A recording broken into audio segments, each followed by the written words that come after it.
성경은 빌립보서 1장 27절에서 30절까지의 말씀입니다. 빌립보서 1장 27절부터 30절. 다 같이 한 목소리로 읽겠습니다.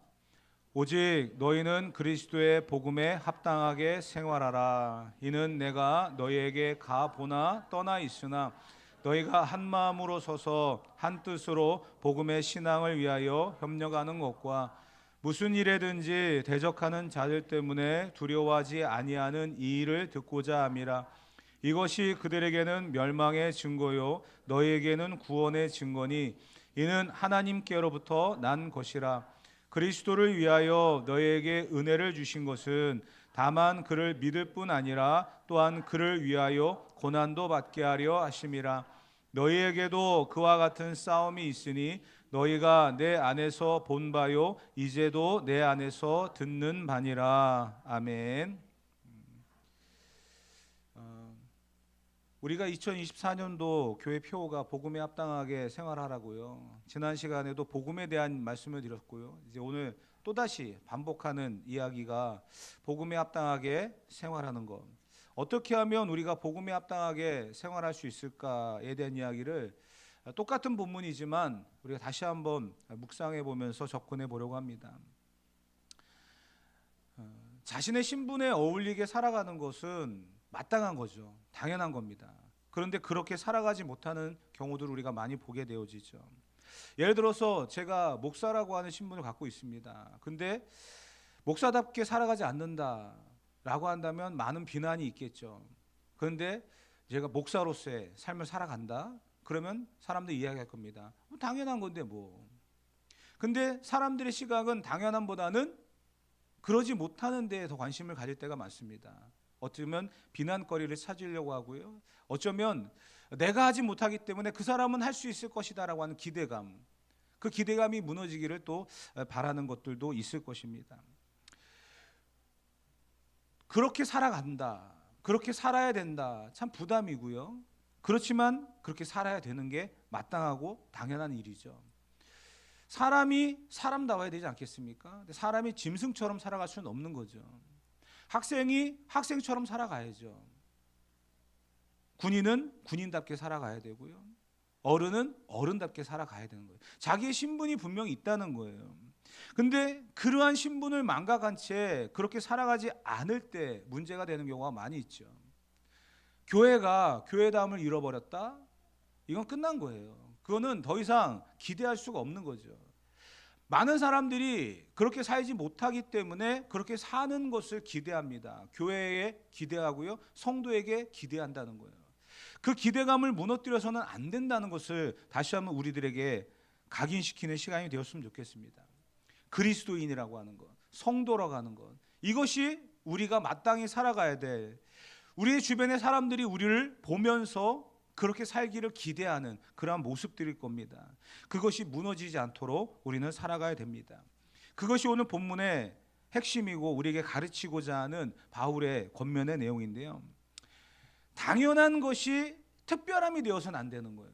성도답게 살아가는 것, 그리스도인답게 살아가는 것, 목사로 살아가는 것, 어른으로 살아가는 것, 당연한 거거든요. 근데 그것이 특별하게 되어져 가지고 목사로서의 어떤 특별함을 보이기 위해서 뭐 거룩하게 성경책 옆에 끼고 다니고, 오늘처럼 이렇게 성찬식이 있기 때문에 가운 입고 다니고, 그런다고 해서 목사가 아니잖아요. 삶으로 드러나는 그런 모습들이 분명히 달라야 된다는 거죠. 근데 그것은 특별한 게 아니라 당연하다는 거, 그것을 우리가 다시 한번 각인시키며 본문을 묵상했으면 좋겠습니다. 지난 시간에도 말씀드렸던 것처럼 복음이라고 하는 것, 바울이 이야기하고 있는 것은 합당한 삶, 그리스도인으로서의 당연한 삶을 이야기하는데 그 전제가 무엇이었냐? 복음이라는 거거든요. 그러면 지난 시간과 오늘을 연결하고 간다면 복음에 합당하게 살려면 과연 어떻게 살아가야 될 것인가? 답을 미리 말씀드린다고 한다면 다른 게 아니에요. 그리스도인으로 살아간다는 거예요. 예수님이 내 안에 계시고 나와 함께 하신다는 그 증거를 가지고 그리스도인으로 살아간다는 거, 그것이 정답이고 그것이 결론입니다. 그리스도인으로 살아간다는 거 어려워 보이고 힘들어 보이지만 성경은 그것이 당연하다라고 이야기하면서 오늘 우리에게 요구하고 있다는 것, 그것을 우리가 한번 심각하게 다시 한번 생각해 볼 수 있는 시간이 되었으면 좋겠습니다. 사실 그리스도인으로 살아가고 그것이 당연하다고 말하지만 쉽지 않을 때가 많습니다. 눈치를 봐야 되고 한 번 더 생각을 해봐야 되고. 목요일 날 이제 지하철을 타고 잠깐 나가야 될 일이 있었는데 그 사람들의 수많은 인파 속에서 건너편에 앉아 계신 어느 한 분이 계시는데 전화가 좀 나이가 좀 있으신 분 같더라고요. 전화가 이제 딱 켰는데 여러분들도 가끔 그런 실수 하시죠? 분명히 상대방과 나와의 대화를 나만 들어야 되거든요. 근데 그 안에 있는 모든 사람들이 다 들을 수 있게끔 스피커폰으로. 근데 분명히 그 사람 귀에다 이 핸드폰을 대고 있어요. 근데 그 내용을 다 듣다 보니까 뭐 이제 뭐 보험 하시는 분 같아요. 그래서 이제 전화를 못 끊게 하더라고요.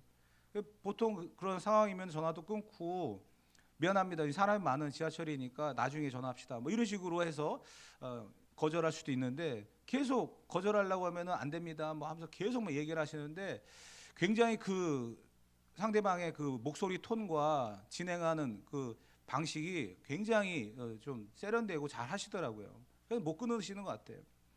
근데 계속 뭐 얘기를 하다 보니까 이제 다 들리잖아요. 그 안에 있는 사람들이. 근데 결국은 그분이 신분을 이야기하시더라고요. 내가 목사인데요. 그래서 이제 얘기를 하시는데 그러세요. 저도 교회 집사인데요. 뭐 하면서 이제 두 분이 막 얘기하시는데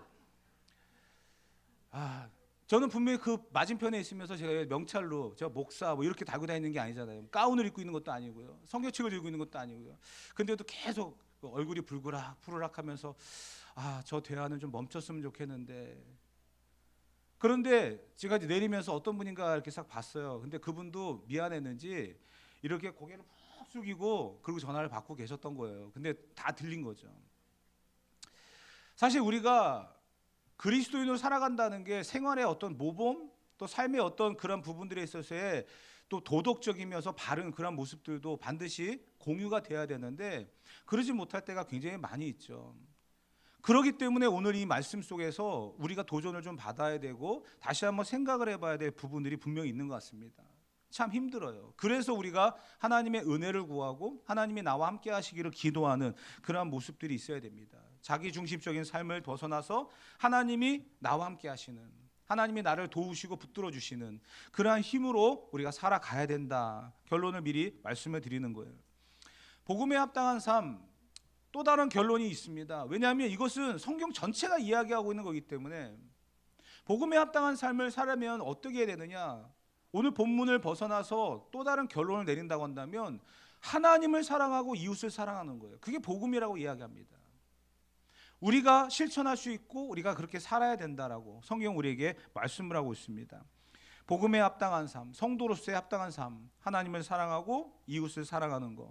성경이 말하고 있는 이 가르침에 우리가 집중하면서 하나님의 은혜를 구하며 다시 한번 복음에 합당하게 살아가기 위해서 우리가 접근해야 될, 우리가 다짐해야 될 내용이 무엇인지를 본문을 통해서 한번 살펴보기를 원합니다. 본문 27절과 28절 말씀 다시 한번 읽어보도록 하겠습니다.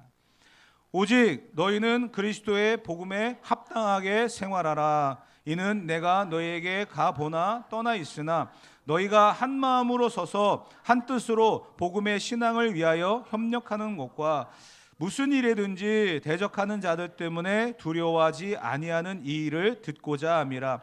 이것이 그들에게는 멸망의 증거요 너희에게는 구원의 증거니 이는 하나님께로부터 난 것이라. 아멘. 복음에 합당하게 살아가기 위해서는요, 가장 먼저 한 마음 한 뜻으로 쓰는 것이 중요하다, 이렇게 강조하고 있습니다. 협력이라고 하는 게 굉장히 중요한 거예요. 협력. 신앙을 굳건하게 세우기 위해서는 협력하는 것이 중요하다. 왜냐하면요, 이 전체적인 흐름에서 바울이 이야기하고 있는 것은 싸움에 대한 문제거든요. 영적인 전쟁터에서의 싸움을 이야기하고 있습니다. 그래서 협력은 더 중요한 문제예요. 특별히 두려워하지 말라라고 하는 부분이 되어 있습니다. 두렵다라고 하는 것은 우리를 힘들게 하는, 우리를 넘어뜨리고 또 우리의 마음을 무너지게 하는 그러한 환경과 상황들을 이야기하는 거거든요. 근데 그런 것 가운데서 우리가 이길 수 있는 것은요, 다른 게 아니더라고요. 주변을 함께하는 그러한 성도가 있다는 거. 복음을 향해서 전진해 나가는, 같은 방향을 향해 나아가고 있는 동료가 있다는 거, 그것을 우리가 볼 수 있어야 된다는 거예요. 그래서 한 마음으로 한 뜻으로 살아가야 된다는 겁니다. 로마의 군대가 세계를 제패할 때, 전쟁할 때마다 이겼다라고 말씀을 드렸죠. 그들의 전술은 간단합니다. 자기의 자리를 지키는 거예요. 로마, 여러분들 그 전쟁하는 영화들을 보셨으면 아마 기억이 나실 겁니다. 줄을 맞춰요. 한 줄, 두 줄, 세 줄. 그러면서 그 앞에 줄이 쓰러지면 뒷줄이 또 전투하고, 그 두 번째 줄이 쓰러지면 세 번째 줄이 전투하고 하면서 그 자리를 지켜요. 가운데를 공략을 해서 쳐들어오면 양쪽에 있는 사람들이 그 가운데로 몰려오는 게 아니에요. 그냥 그 자리를 지키고 있어요. 그런 식으로 자기들이 그 줄이 무너지면 뒷사람들이 힘들어진다는 걸 알고 철저하게 지킵니다. 그리고 그 로마의 군대의 가장 강력한 게 방패 부대거든요. 방패는요, 그 방패로 자기뿐만 아니라 다른 동료들까지 막아주는 역할을 하는데, 그 방패가 틈이 벌어진다든지 하면 안 되기 때문에 로마의 영화들을 보게 되어지면 전신을 다 막는 그런 방패들이 등장하거든요. 그걸 자기만 막을 것이 아니라 동료들까지 막아주는 역할을 합니다. 그게 빈틈이 생기고 벌어지고 무너지면 패배하는 거거든요. 끝까지 지키는 거예요. 그리고 그 앞에 사람이 방패를 막고 있을 때 뒤에 사람이 버텨주고 하는 그런 관계가 되어지기 때문에 전쟁을 승리할 수 있는 겁니다. 이것이 협력이라는 거예요. 한 마음 한 뜻으로 세워져 간다는 게 바로 이런 의미거든요. 저와 여러분들은요, 다른 게 아니잖아요. 정치적으로 하나가 되었습니까? 아니잖아요. 이해관계 때문에 이 자리에 앉아 있습니까? 아니잖아요. 고향이 같습니까? 아니잖아요. 학력이 같습니까? 아니잖아요. 무엇으로 우리가 하나가 될 수 있습니까? 그게 복음이라는 거예요. 예수님으로 인해 우리가 하나가 되어지는 거고요. 예수님으로 인해서 우리가 한 마음이 되어지는 겁니다. 그게 복음에 합당한 사람으로서의 한 마음 한 뜻으로 살아가는 그러한 모습이라는 겁니다. 자기 자리를 지키는 거예요. 복음을 위해서. 그런데 복음에 합당하게 살아가며 한 마음 한 뜻으로 서 있다라고 하는 것이 중요합니다. 서 있다라고 하는 거예요. 여러분, 우리가 누워 있는 거, 앉아 있는 게 편하죠. 그런데 서 있다라고 하는 것은 굉장히 어려운 건데, 이거는 군사적인 용어예요. 군인들이 보초를 서고 지키기 위해서 서 있어야 되잖아요. 잠자고 누워 있고 하면 어떻게 군인들이 나라를 지킬 수가 있겠습니까? 서 있다라고 하는 것은 군사적인 용어예요. 바울이 참 그런 용어를 굉장히 많이 쓰고 있는데, 너무나 당연한 자세 아닙니까? 군인이 군인다움을 유지하기 위해서 서 있다, 경계를 선다. 우리가 이 영적인 싸움에서 경계를 서고 싸워야 나가야 될 이러한 현장들에 긴장감을 놓치고 살아간다? 이건 문제가 있는 거죠. 당연함을 이야기하는 겁니다. 당연함을. 한 마음 한 뜻으로 우리가 서로를 도와가면서, 사실 우리가 보면 다르죠. 신앙의 깊이도 다르고 믿음의 정도도 다르죠. 그런데 우리가 한 마음 한 뜻이 될 수 있는 것은 중심이 예수님 안에 있기 때문이에요. 권사님들 기도 참 많이 하십니다. 그리고 신앙생활 연륜이 있고, 그래서 신앙생활 하신 지 얼마 안 된 분들이 가정의 어떤 문제나 또 인생의 어떤 문제를 가지고 고민을 이야기하면서 권사님 기도해 주세요 라고 하면, 그분은 너무나 심각한데 지금 그 문제가 해결되지 않으면 견딜 수가 없는 그런 상황이기 때문에 기도 요청도 하고 상담을 요청하는 건데, 권사님들이 제일 많이 하는 이야기가 있어요. 아유, 그런 거 가지고 걱정하지 마. 다 잘 될 거야. 그분의 입장이 아니라 내가 경험했던 거, 내가 지금까지 살아왔던 그 믿음의 그 수준을 가지고 이야기할 때가 있다는 거예요. 그러면 접근하기가 참 어려워지죠. 우리가 한 마음이 되어진다는 것은 그 사람의 입장으로 선다는 거예요. 그 사람의 입장에 다가간다는 거예요. 그 마음을 가지고 우리가 경계하고 이 영적인 전쟁을 싸워 나가야 된다는 거예요. 복음의 신앙으로 무장하고 복음의 신앙으로 합당한 삶을 살아간다는 거. 우리가 잘 알고 있는 그 성령의 전신갑주를 입으라라는 그런 말씀이 있습니다. 모든 것을 다 무장을 하는 거예요. 영적인 싸움을 위해서 무장을 하는데요, 그 전제가 되어지는 게 있어요. 너희는 믿음에 굳게 서서라고 하는 것을 시작합니다. 들어 눕는 게 아니에요. 주저앉는 게 아니에요. 일어서서 무장하라는 거예요. 그래야 싸울 수 있다는 거죠. 준비된 자가 이 싸움을 싸울 수 있다는 거예요. 그런데 혼자서만 이 싸움을 싸울 수 있습니까? 아니죠. 한마음 한뜻으로 이 싸움을 싸워가야 된다. 왜 우리가 이 싸움을 싸워야 되냐면 디모데후서 3장 12절 보게 되어지면 이런 말씀이 있어요. 다 같이 읽어봅시다. 무릇 그리스도 예수 안에서 경건하게 살고자 하는 자는 박해를 받으리라. 아멘. 경건하게 살고자 하는 자들에게 박해가 따르기 때문이에요. 그래서 협력하라는 거예요. 그래서 도우라는 거예요. 내버려 두면 안 된다는 거예요. 함께 주의 길을 가는, 함께 복음에 합당한 삶을 살아가기 위해서 우리가 연합해야 된다. 이것을 바울이 강조하고 있는 겁니다. 사실 어떻게 보면은요, 교회는 전투하는 교회입니다. 싸움의 장소예요. 뭐 목사파, 장로파 나눠서 싸우라는 얘기 아니에요. 권사파, 집사파 나눠 싸우라는 얘기 아니에요. 그런 싸움이 아니라 마귀와의 영적인 싸움입니다. 이 싸움을 싸우고 할 때 우리가 옆에 피 흘리고 있는 성도가 있는데 구경만 하고 있을 수 있습니까? 도와야죠. 함께 싸워야죠. 그 사람은 지금 무기가 없어요. 나한테 무기가 있어요. 그러면 그 무기 가지고 대적해야죠. 그게 협력해서 싸워가는 교회의 모습이라는 거예요.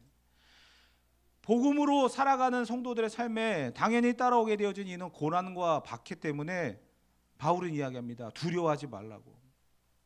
그 두려움의 대상은 하나님 한 분밖에 없습니다.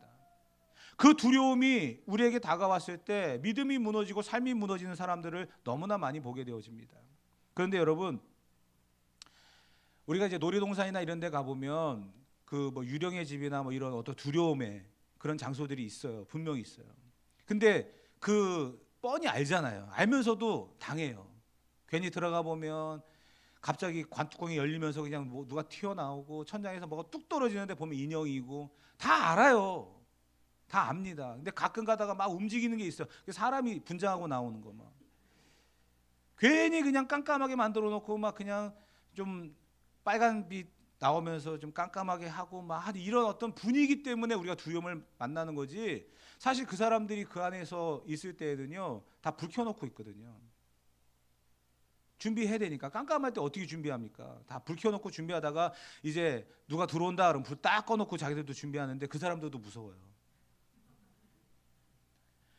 여러분, 그러한 두려움이 아니라는 거예요. 그런 두려움은 우리가 생각하고 있는 영적인 싸움에서의 두려움이 절대 아닙니다.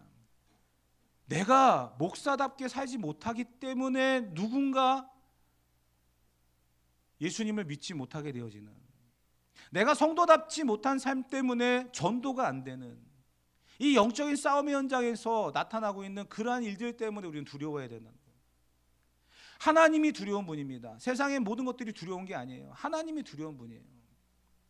진정한 두려움의 대상이 누군지를 우리는 분명히 알고 무엇을 두려워해야 되는지를 알고 살아가는 게 필요합니다. 고난과 박해와 환난과 낙심과 염려 때문에 두려워하는 것이 아니라 우리가 무엇을 두려워해야 되는지 그것을 알고 살아가야 되는데요. 28절에 보면 이렇게 이야기했어요. 다 같이 한번 읽어봅시다. 무슨 일에든지 대적하는 자들 때문에 두려워하지 아니하는 이 일을 듣고자 함이라. 이것이 그들에게는 멸망의 증거요 너희에게는 구원의 증거니 이는 하나님께로부터 난 것이라. 아멘. 무슨 일에든지 대적하는 자들 때문에 두려워하지 말랍니다. 그 두려움은요, 성도가 할 두려움이 아니라는 거예요. 뭐라고 되어 있어요? 이것이 그들에게는 멸망의 증거지만 너희에게는 구원의 증거다. 우리의 두려움의 대상은 하나님 한 분에는 없습니다. 우리를 영원한 멸망으로 내버려 두실 수밖에 없는, 내버리실 수 있는 그러한 분 하나님에는 없습니다. 그 하나님을 두려워하는 삶을 살아가는 거고요. 우리는 복음을 위해서 합당하게 살아가는 그 삶의 현장에서 만나는 그 박해와 고난과 두려움, 그것을 두려움으로 삼는 것이 아님을 다시 한번 우리의 삶에 묵상해 보아야 될 것입니다. 29절에 보게 되어지면 성도에게 주는 또 다른 교훈이 이렇게 기록되어 있습니다. 다 같이 읽어봅시다. 그리스도를 위하여 너에게 은혜를 주신 것은 다만 그를 믿을 뿐 아니라 또한 그를 위하여 고난도 받게 하려 하심이라. 아멘. 예수님을 믿는 것이 은혜입니다. 그런데 그 은혜가 예수님을 믿게 할 뿐만 아니라 고난도 함께 받게 한다라고 이야기하고 있습니다. 고난이 어떻게 은혜가 되겠습니까? 그런데 그 고난이 결국은 구원의 증거가 되기 때문이에요. 그래서 우리가 한 마음으로 이 모든 것들을 이겨나가야 된다는 거죠. 바울은 30절에 보면 이런 말도 하고 있어요. 30절 말씀 다 같이 읽어봅시다. 너희에게도 그와 같은 싸움이 있으니 너희가 내 안에서 본 바요 이제도 내 안에서 듣는 바니라. 아멘. 싸움에 대한 이야기를 계속 하면서 이 이야기를 끌어온 거거든요. 복음에 합당하게 살아가는 이 현장이 싸움의 자리라는 거죠. 영적인 전쟁터라는 겁니다. 근데 그 고난이 구원을 얻지 못하는 자들에게는 멸망의 증거지만 구원을 얻는 우리들에게는 하나님의 은혜다라고 이야기하면서 이 모든 상황들 속에서 우리가 한마음 한뜻으로 굳건하게 세워져 가야 된다, 이렇게 이야기하고 있습니다. 운동 경기 중에서 보게 되어지면 혼자가 아니라 여럿이 합력을 해서 해야만 하는 그런 경기들이 있죠. 어떤 한 사람의 특출난 그런 실력 때문에 우승을 하는 게 아니라 하나가 되어졌을 때, 단합되어졌을 때 어떤 특별한 능력과 또 힘이 발휘되어져서 이기거나 하는 그런 모습들을 보게 되어집니다. 뭐 축구라든지 아니면 뭐 럭비라든지 뭐 이런 어떤 구기 종목 중에서 단합이 되지 않으면 절대 안 되는 그러한 경기들이 분명히 있거든요. 그러한 경기에서 그 사람들이 그 자리를 벗어나게 되면, 예를 들어 수비수가 수비하지 않고 내가 공격하고 싶은, 골을 넣고 싶은 그런 마음이 너무나 특별해서 그냥 공을 몰고 그냥 상대방 골대까지만 갔다 공을 뺏겼어요. 그럼 상대방은 그 공을 뺏어가지고 공격하며 쳐들어오죠. 근데 그 수비 자리가 비어 있습니다. 그럼 당연히 그냥 뚫리는 거예요. 자기 자리를 지키지 않기 때문에. 자기 자리를 지킨다는 것 자체부터가 협력하는 거고요. 그 협력하는 관계 속에서 팀이 하나가 되어지는 겁니다. 저나 우리 장로님들이나 권사님들, 또 우리 집사님들, 각자의 자리에서 그 자리에 믿음을 지키며 살아가는, 그것이 때로는요 어느 한 군데만 뚫고 들어오려고 하는 그런 의도가 있어서 한 곳에만 집중해서 공략해서 들어올 수도 있어요. 그때는 협력해서 도와주는 거고요. 하나가 되어지는 그러한 모습으로 교회를 세워가고 우리의 자리를 지키면서 살아가는 거, 그게 바로 복음에 합당한 삶의 모습이다, 바울은 우리에게 이야기하고 있는 겁니다. 먼저는 우리의 죄성을 위해서 싸워야 됩니다. 내가 얼마나 죄인인지를 알고 살아가야 되고요. 내가 얼마나 죄로 가득한지를 알고 하나님 앞에 이 죄에 대해서 심판하시는 하나님이 얼마나 두려운 분인지를 알고 우리는 살아가야 됩니다. 그러면서 이 죄를 용서하시고 나를 영원한 구원으로 이끌어 가시는 하나님의 은혜가 있음을 감사하며 살아가는 거고요. 더 나아가서는 우리의 성도들이 그 죄성을 가지고 몸부림치며 살아갈 때 그 영적인 싸움터에서 살아가는 그 현장 속에서 협력하고 중보하고 같이 기도하면서 세워져 갈 때 그 사람이 승리하는 모습을 보면서 또다시 우리가 또 힘을 얻고 하루하루를 살아가야 되는 거거든요. 그것이 오늘 바울이 이야기하고 싶어하는 복음에 합당하게 살아가는 그런 삶의 모습입니다. 사랑하는 성도 여러분, 우리는요 절대로 이 영적인 싸움을 나 혼자 승리할 수 없습니다. 그렇기 때문에 우리는 믿음으로써 하나가 되어지는 그 역사를 이루어가야 되는 거고요. 그 중심에 예수님이, 그러니까 복음으로 하나가 되어져야 될 이유가 바로 거기 있는 거죠. 복음은 바로 예수님이기 때문에, 예수님이 우리와 함께 하시고 예수님이 우리의 대장 되시기 때문에 우리는 그 싸움을 싸워 이길 수 있는 거예요. 그래서 우리는 다시 한번 이 싸움에 협력하고 하나가 되어지고 또 하나님이 우리에게 주시는 그 은혜가 있음을 감사하면서 살아가는 저와 여러분이 되어야 될 줄 믿습니다. 복음의 신앙을 위해 협력하고 복음에 합당한 삶을 위해서 달려갈 수 있는 저와 여러분이 되어지길 바라며, 성도다움을 잃어버리지 말고 그리스도인의 삶을 놓치지 않고 복음이라고 하는 예수님이 하나님의 아들이며 나를 구원하실 수 있는 유일한 길임을 우리가 잊지 않고 살아가는 그 중심에 하나님께서 함께하여 주셔서 우리를 진정한 승리로 이끌어 가실 줄 믿습니다. 우리 모두가 다 함께 이 기쁨을 나누면서 하나님의 나라를 세워갈 수 있는 복음의 주인공들이 다 되어지기를 주님의 이름으로 축복합니다.